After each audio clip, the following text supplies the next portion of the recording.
Această poveste ne duce în deșert, unde un grup de adolescenți în uniformă de închisoare sapă gropi în soarele arzător. Un băiat pe nume Barfbug nu suportă munca grea și lasă un șarpe cu clopoței să-l muște de picior pentru a se elibera de muncă. În același moment, undeva în oraș, o pereche de adidași cad în capul unui băiat pe nume Stanley Yelnats. Familia băiatului inventează un remediu pentru picioarele urât-mirositoare, așa că decide să ia acasă adidașii mirositori. Pe drum, poliția îl arestează și îl acuză că a furat adidașii unui faimos jucător de baseball la un eveniment caritabil. Polițiștii îl duc la părinți și rămân șocați când descoperă că o varietate de adidași ocupă fiecare colț al apartamentului. Polițiștii părăsesc apartamentul, convinși că băiatul este doar un fanatic al pantofilor și că el a fost cel care a furat adidașii celebrității. Familia ciudată crede că există un blestem de familie străvechi asupra tuturor bărbaților din familia Yelnats, motiv pentru care Stanley Jr. a suferit un alt eveniment nefericit. Prin ordin judecătoresc, Stanley este trimis la o închisoare numită Camp Green Lake, unde va trebui să petreacă 18 luni la muncă forțată. Tabăra este situată în deșert, într-o mică oază, unde în ciuda numelui nu există niciun lac. În tabără, Stanley se întâlnește cu gardianul, care îi ordonă să-l cheme domn. Îl avertizează imediat pe băiat că este inutil să încerce să fugă din tabără. Sunt zeci de kilometri numai cu deșert și fără niciun pic de apă. Încercările de evadare se vor sfârși doar cu moartea din cauza mușcăturii reptilelor otrăvitoare. Stanley primește o uniformă de prizonier și o lopată, apoi învață ce să facă. În fiecare zi va trebui să sape gropi în deșert, de la răsărit până la apus. Un psiholog de închisoare, poreclit Mama, îl prezintă pe Stanley la restul echipei, la care a fost repartizat. Adolescenții răspund doar la poreclele lor: X-Ray, Armpit, Squid, Zigzag, Magnet și Zero.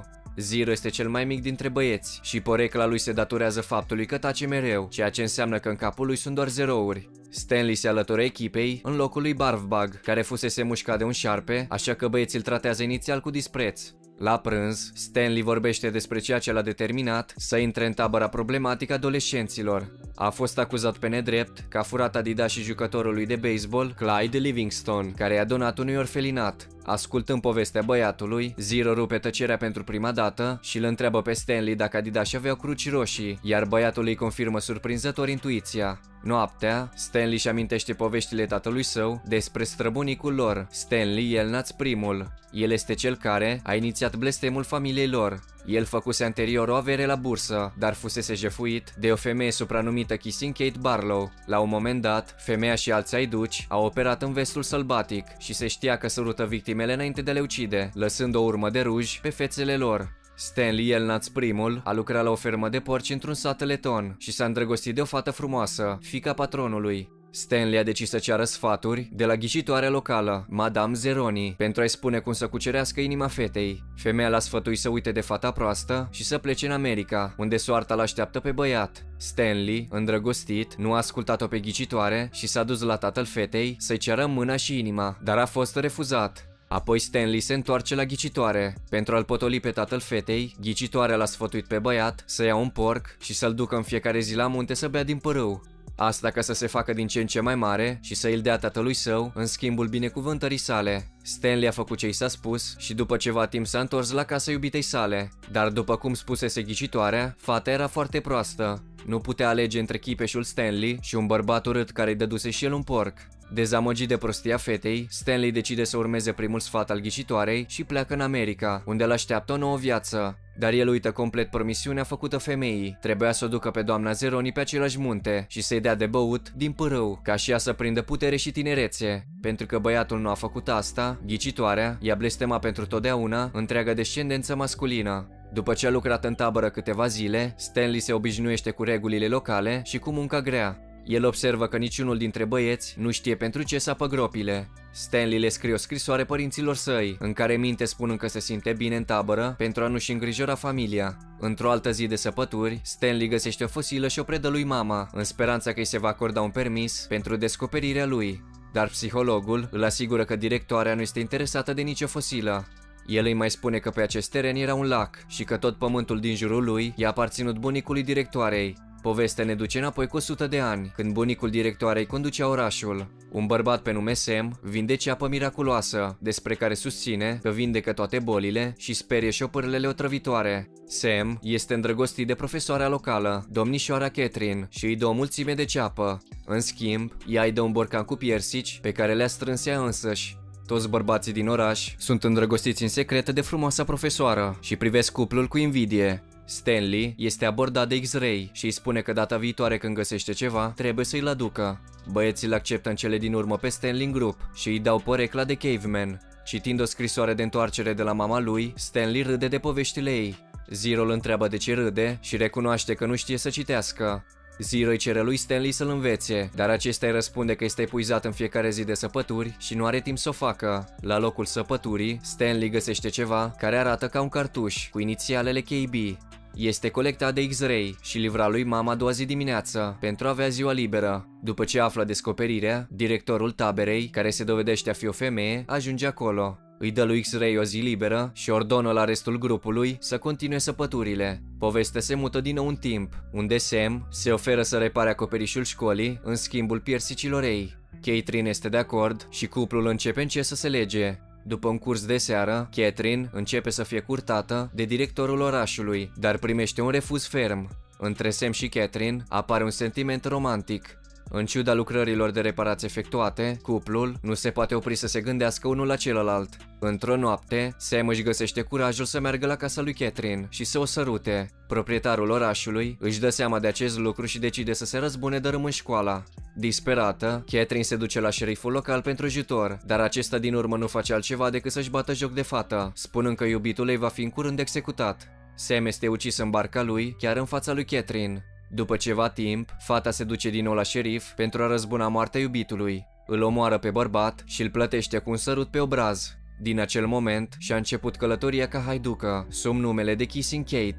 Nepoata proprietarului orașului a adoptat temperamentul prost al bunicului și îi pune pe adolescență să ape zi și noapte pentru a găsi comoara lui Kate. Domnul aduce apa și o distribuie băieților. În timp ce gardianul a plecat, un băiat pe nume Magnet fură un sac de semințe din mașina sa.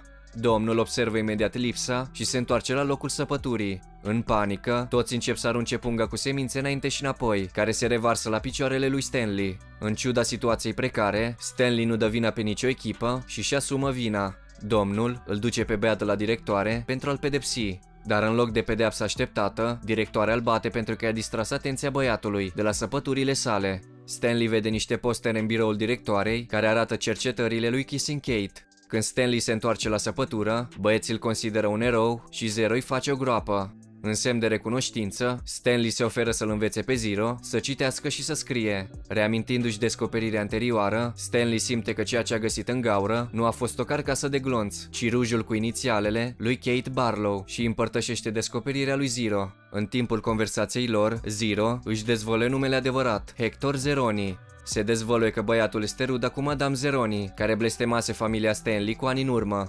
Dar copiii habar nu au că soarta lor este strâns legată și continuă să se lege. Zero îi spune prietenului său povestea mamei sale, care l-a lăsat singur în parc și a dispărut. Directoarea ajunge la săpătură și află de la băieți că Zero îl ajută pe Stanley pentru că el îl învață să citească. Stanley încearcă să-i convingă pe adulți că băiatul este genial și ar trebui educat, dar mama râde ironic. El îi spune lui Zero că este atât de prost încât nu-și dă seama că este. Zero decide că s-a săturat și lovește în față cu o lopată, scăpând în adâncurile deșertului.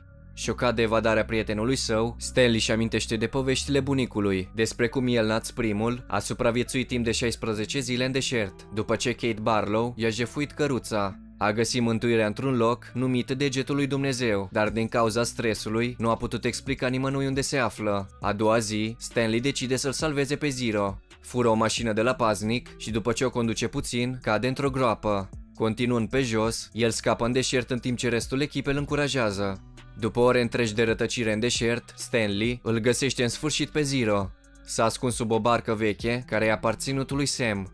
Înăuntru se află și un borcan cu dulceață de piersici, pe care băieții îl împart. În depărtare, Stanley observă un munte care seamănă foarte mult cu un deget mare. Băiatul își dă seama că este muntele din povestea bunicului. Băieții decid să urce pe munte pentru a-și găsi siguranța. Urcând pe stânci, Stanley se apucă de o margine fragilă și alunecă. Zero îi dă lopata ca să o poată folosi pentru cățărare. Băiatul este grav rănit în palme, dar îl salvează pe Stanley de la moarte. Împreună, băieții aproape ajung în vârf, dar din cauza oboselii, Zero cade și nu poate continua. Băieții iau o pauză și Hector îi mărturisește prietenului său că din cauza lui a ajuns în tabără. Zero a furat Adidas de sport din orfelinatul său și a aruncat pe Stanley, de teamă să nu fie tras la răspundere. După mărturisire, băiatul leșină. Stanley nu se enervează și îl duce pe spate tot timpul. În felul acesta, fără să știe, ține promisiunea făcută de străbunicul său la ghicitoare, aducându-i strănepotul la pârâul din vârful muntelui. Fericitul duo bea din pârâu și mănâncă aceeași ceapă miraculoasă pe care Sam a crescut-o chiar lângă apă. Între timp, tatălui Stanley reușește în sfârșit să găsească un remediu eficient pentru mirosul neplăcut, combinând piersici și ceapă împreună. Blestemul familiei Stanley este acum tăiat pentru totdeauna.